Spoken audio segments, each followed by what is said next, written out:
Good morning, good afternoon, good evening, no matter where you are in the world. This is Howie, and I'm here to help you win with money. In this episode of Investing 102, I'm going to help you level up your thinking and cover a topic in options called cover call. I'm not going to cover all the details, but I will go pretty quickly because I need to cover all the various levels of how to use a cover call. So what is a cover call? It is an option strategy. So you need to have options trading ability. And it requires you to own 100 shares. And I'm going to go over this really quickly. And basically what it means is I own 100 shares and I'm going to make a deal with another trader on the other side of this trade. And I'm going to agree to give up my shares in a future time at a predetermined set price. In exchange, they're going to pay me for the obligation. I have to be obligated to deliver as the seller. The buyer is not obligated to buy. He had the rights to execute on this particular contract, but he's not forced to. So this is why buyers and sellers are two different parts of a trade. The cover call part is the obligated party. So what does that mean? Using an option to do a cover call. So let's pick Visa. And today Visa is 224. And I'll show you something. We'll just zoom out a little bit so you can see the price. Visa has been trading between 240 and about 190 in the last 6 months. So I own 100 shares of Visa. And you, the buyer of this option, may want to do something like, hey, I'm going to agree to sell my shares of Visa 4 weeks from now, and I would like a price of 240. So my thinking is, in the next 4 weeks, I don't think Visa is going to hit 240, which is above the market price by about $15. And in exchange for that, I will lose all the upside risk. So if Visa shoots to $300 in the next 4 weeks, I will not reap the upside. If the price stays under 240, the option expires worthless and there's no value in it. I keep my shares, my 100 shares, and I keep whatever premium he paid me. So I'm not going to get into all the details. I'm sure there's other videos of it, but that's the most simplest explanation I can give in a real life scenario. So let me explain to you why would I do something like that. So the reason why investors use cover calls is you want to be able to make some extra premium or extra income by using the options. Some people write options weekly. You could write it in the example I gave with Visa, 3, 4, 5 weeks out, whatever your time frame is. Some people do it quarterly. Some people go 6 months out. Some people go a year out. There are many different ways to do this. And it's all up to you. There's no right or wrong way to do it. For some investors, they use this cover call to collect an extra income that's predictable. Now, what is not predictable is the price movement of the stock. If the stock continues to run up, the guy who holds Visa, in my case, I will lose all the upside. But I did make money from 224 all the way up to 240. So I got paid for that, plus whatever the premium I received up front. So that is the part that is predictable. Now, what are the downside risks? If Visa drops to under 200 or it just continues dropping, let's say it drops even $5, so it's at 219. I'm the one who owns 100 shares. So my net worth dropped because Visa dropped. And if Visa keeps on dropping all the way back to, like, let's say $190 a share, I'm losing $30 a share. And if I have 100 shares in this case, I just lost $3,000. Whereas the option buyer on the other side of this trade only lost his $30. He doesn't have to buy my share since he at 240, since he can buy it on the open market at 190. I, on the other hand, will take all the risk. Let's now move on to all the different levels that I love talking about. A beginner investor will not use any options. So he'll just probably own 100 shares of Visa. At the next level, I see a lot of people do this. They're beginner option trader. They use this buy right strategy. So the buy right strategy say buy 100 shares today, and then I'm going to write the cover call which is really selling a call on Visa. And let's use the same example at $240. So what's the risk here? So Visa's 224. So the risk is if you sell a option, a cover call for 240, if Visa continues to go down and you see it already dropped $3 today, but if you're doing a buy right, you lose money as this goes down. So I don't really like buy rights, but I do know a lot of option investors sort of use this because they want to do a cover call. The problem with this particular strategy is if Visa continues to keep on dropping, you become the bag holder. This buy right person becomes a person who's losing money on the shares. So writing the option doesn't make up for anything because if your shares keep on dropping, you lose more money on the options. And, well, you don't lose money on the option. You lose money on the shares, but the option only paid you $30. I'm not a big fan of buy right, especially when people are doing it in the way they do. It is almost betting on a directional move. You need to then either time either the bottom of the peak, right? If it's the peak, then you'll do a not a cover call, but you'll do something like a put. But you have to time the trend. You got to know which direction the market's going to move, or your underlying it's going to move. I, on the other hand, do something more like a level 102 thinking. I create cover calls on shares that I already have in my portfolio. And so therefore, if the stock drops, sure you lose money, but I still made money because I got the shares, let's say 5 years ago or 10 years ago. So what you're doing is you're only adding the option for the extra income, but I'm not really worried about if the stock goes up or down. And this is why I introduce things that are a little bit more complex, because if the stock continues to run up, I like to roll my cover calls into the future. If the stock goes down, generally speaking, I'm not in the red. I still made a profit, so I constantly keep on writing cover calls. And I'll show you what I mean using Bank of America. I just loaded up E-Trade, and here's my portfolio. I'll scroll up just a little bit. You'll see this. This is the portfolio I've been demonstrating on.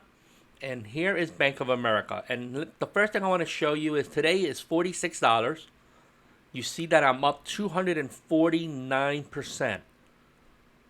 And if you look at that, I nearly have $10,000 in this, but 7,000 of it came from the stock moving up. So I have cover calls on this, but my cover calls are actually under the market price. So what is the risk here? The risk is not only am I giving up the upside here, but my shares can actually be called away early. Now, so let's get back to the question of why will I still do this? One is I'm still collecting a premium. If you know what you're doing, you can still collect a premium and roll forward and add some time back into the option. And then you can also move the strike price up a little bit. You can't move it $5-10. You never make money that way.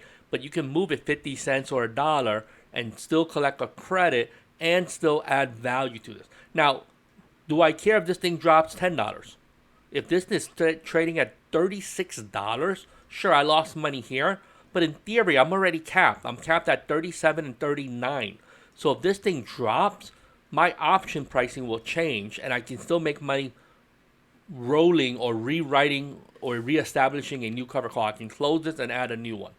So in order for me to roll this cover call, I can pick a price that's $1 higher than the previous, and I need to go far enough in time where I get a credit. And you see these, you don't get a credit. Even September, I could not get it sold for 2 cents. So I'm actually going to go further out. And in this case here, I can get a credit. So what this means is I'm going to collect a credit today. Plus, I'm moving my strike price up. So I don't have to deliver my shares at 37. I'm going to agree to deliver at $38. And for today, let's just start at 20. I'm not going to sell it for 20. I'm most likely going to get about $11 or $13 for it. So let's just show you how this works. Bank of America. So I'm basically rolling a cover call. Let's try 16. And we'll just keep on doing this until it sells. And there you go. It's sold. And here you go. You can see my Bank of America cover call went across. and I collected 20 cents difference. So basically I agreed to move this up $1. So I'm gonna make $100 because Bank of America is trading above my strike price, but I moved it far enough into the future, so I'm collecting an extra 100, and I got $20 to change my contract. So now if this continues to run up to 50, 60, or $70, remember I'm losing the upside, but even but I'm okay with that because if you play this long enough, whenever the stocks go down, I'm still in the money, or my contract, like I said, I can still make money by rolling my cover calls infinitely. And sort of what you just see. I just had to add more time back into the contract, and this strategy will work. So if I go back to my portfolio view, you will see this. Bank of America is now $46. You see my new contract. It's this one here. If it looks confusing, but look at the date. So this is the date. This is the old one. You see that? That's been there for a while. That's been there for 6 weeks already. So my new contract, I just rolled it up. And you see, even though it showed that it looked like I paid $9 for it, but it's really the difference between the current price of the one that I'm closing, mine, right, versus the price of the new one that you're opening. And that you saw that I received the credit for it. And I'll show you again in case you guys don't understand this. So let's say I want to move this one up. I'll do the same thing again. Let's hit the roll button. I want to move this $1 up. So this is a cover call. I'm going to move it up because it is 46. And look, this is starting to move up now. I'm going to just keep on scrolling until a credit is going to get received. And I'm not going to get this one, so I may still have to go into September. And this one I may not get, so I'm going to move it to October also. And here you go. So I'm going to move this one up. Let's try 42. No, I'm not going to get that. 42 is definitely too high. So let's do 40. And again, I'm using cover calls in a strategy that's a level 102. I'm not doing a buy right. I'm not buying shares at $46 today and then writing a call on it. Because like I said, the risk is if the markets go down, you're holding the bag. I got my shares at under $11 a pop. And I'm going to make money on my cover call and on the shares regardless of what happened. So my strategy is to keep this going and try to keep on making money every time I roll my cover call. And here you go. By doing this, okay, if you look at this, my other cover call went across. You see that? So I closed the one that I have in May, and it was for $7.88. I opened a new one that is worth $8.09, but I moved it up $1. So now I'm agreeing to get rid of my shares at a $40, and the options expire in October. So I'm adding more time. So there is some time premium that's built into this option price. Now I still win because regardless of what I'm doing, I just made myself $100 plus the difference between these two values. So this is a 21 cents or $21. So I got paid $21 to add another dollar to this particular contract. So this is why I feel comfortable doing this on my Bank of America. And I'll show you my portfolio again. And here you go, back to E-Trade. Let's just scroll down to Bank of America and look at this. The cost basis, I was wrong. The cost basis is now $13 because E-Trade uses your dividends and they roll it into the price paid. They roll that into your cost basis. But my actual cost is less than $10 a share. But I've been collecting dividends for the last 5 or 6 or 7 years. So it's rolling up. The average price is going up. And I don't want to get into all the detail, but if you want to see the details, look. I was buying fractional shares back here, and then I bought some shares down here. But look, I paid $7 a share, $12 a share. And then you'll see this. It got down to as low as over here, 11 something. And then over here, $7.20 a share. And I put 100 shares in. This is in 2012. And then the rest of it is dividends. If you wonder why, look, I just collected dividends for the last several years. And it increased the price. Now, I did buy 40 shares here at $20. And this is, look, that's not too long ago. That was right after the COVID dip. I added 40 more shares here. So I'm already up on that money. And you can see how I'm making money on this strategy. So I made money on the shares. I'm going to make money on the cover calls by rolling them up. And I made money on collecting the premiums by just adding more time to it. Bank of America pays a dividend. And if you don't add time back into this, early assignment can happen. And somebody will say, hey, I'm already that stock is worth money. Maybe they bought their option for less than $100. But if they already made money, because you see we're still in the money by 600, somebody may want their shares early. So by me reducing that risk, you need to add time back into the contract, and then I want to move it $1 in the direction of the market price. So that reduces risk, because the bigger the difference between the price and current market price, it gives people more incentive to execute early, especially if they got those contracts really cheap.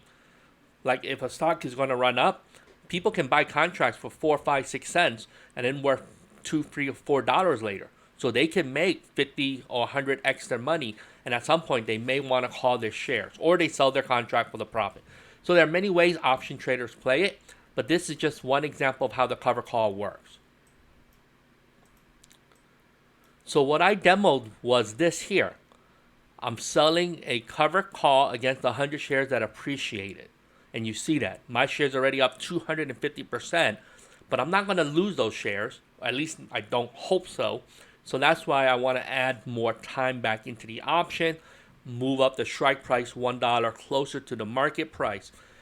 But I don't do this level 101 thinking, which a lot of beginners do, which means you still have to bet on the direction of Bank of America. I don't. I explained that if Bank of America goes up $5 tomorrow, I'll be fine. And if Bank of America drops $5 tomorrow, I'll be fine. In fact, I'm okay with it dropping $5 or $10. My cover call will still be fine. I can still make money. I'll wait for some time to expire or decay. Then what I do is I turn around and then start the strategy all over. I will close out my existing cover call and then create a new one based on whatever the market price is at the time. Now, there are other ways to do this that's even more complicated. I'm not going to explain everything in this particular video, but in a level 102 thinking, you can use a cover call and you can still play the other side. So this is a little bit more complex, and I'm not going to get into all the details, but I explained that basically you're hedging. You're using this concept of, okay, you're betting on one side, but you can still do something on the other side. And depending on what you're trying to do, there are many ways to do it. You can do it to try to limit your downside risk, or you can do it to just maybe collect some extra premium, the offset the trade on the other side. But there's a trade-off when you do this. You can limit your profit, but it also reduces your max loss. So there are different ways to hedge your bets or to accomplish many different things that you're trying to do by combining your cover call with other put spreads. Hey, comment below. Let me know what else have you learned in other people's videos on cover calls. Again, there are many ways to do it. There's no right way or a wrong way. The key is you still got to make money. If you're not making money trading, you're better off just not trading at all and just go buy an index fund. But thanks again. Hey, please comment, like, subscribe, share this video with somebody else who you think will need help. Let's help other traders learn how to level up their thinking so that you can be more profitable. Thanks again. Let's do this together. Let's do this $1 at a time. Have a profitable day. Bye-bye.